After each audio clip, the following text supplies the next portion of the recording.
En el principio existía el Verbo.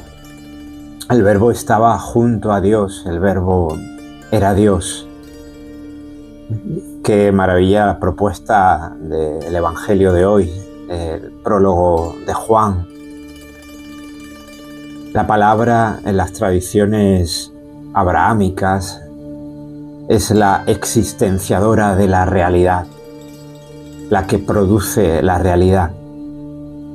La palabra forma parte de lo sagrado y constituye la realidad pronunciándose. Antes de que haya pronunciamiento de la palabra, existe el aliento que provoca la palabra.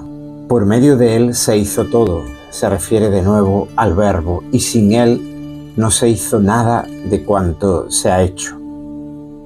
Ese aliento que nace del seno de lo sagrado, del seno del ser, al convertirse el aliento en palabra, la palabra es, como decía, existenciadora de toda la realidad.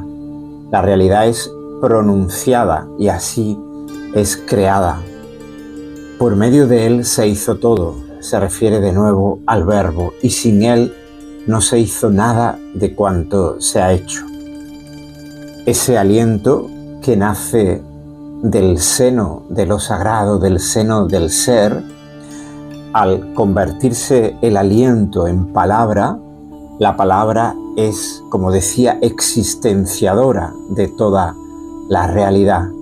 La realidad es pronunciada y así es creada. En el mundo estaba, el mundo se hizo por medio de él y el mundo no lo conoció. Parece una paradoja, porque la realidad se resuelve en la paradoja.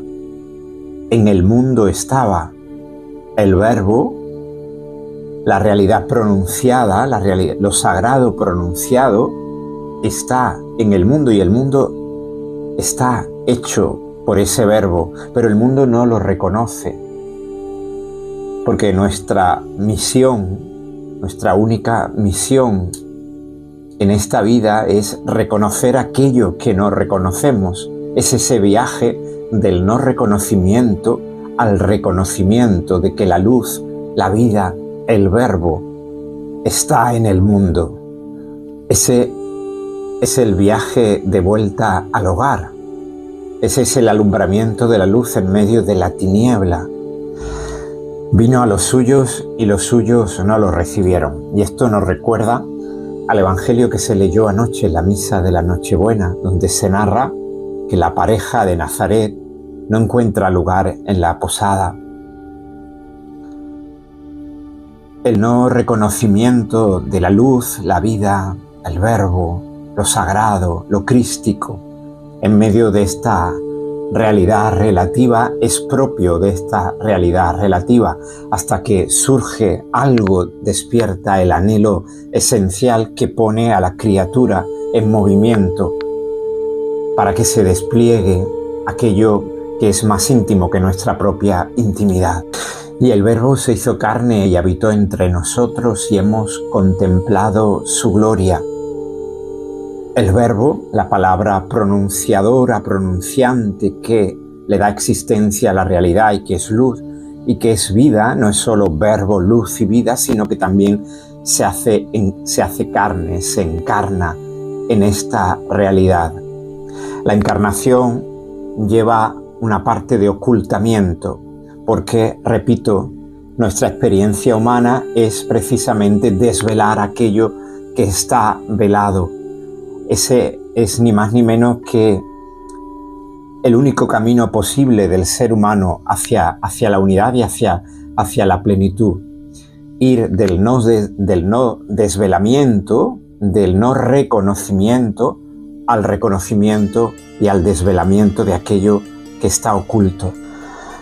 La Navidad, por tanto, es también oportunidad del atisbo, del vislumbre, de esa presencia de lo real, de lo sagrado, de lo crístico encarnado en nuestra realidad perentoria, relativa. Quizás sea la oportunidad, amiga, amigo, de despertar en ti ese anhelo por ser, por volver al lugar del que todos venimos, del que todos y todas venimos y al que todos y todas vamos.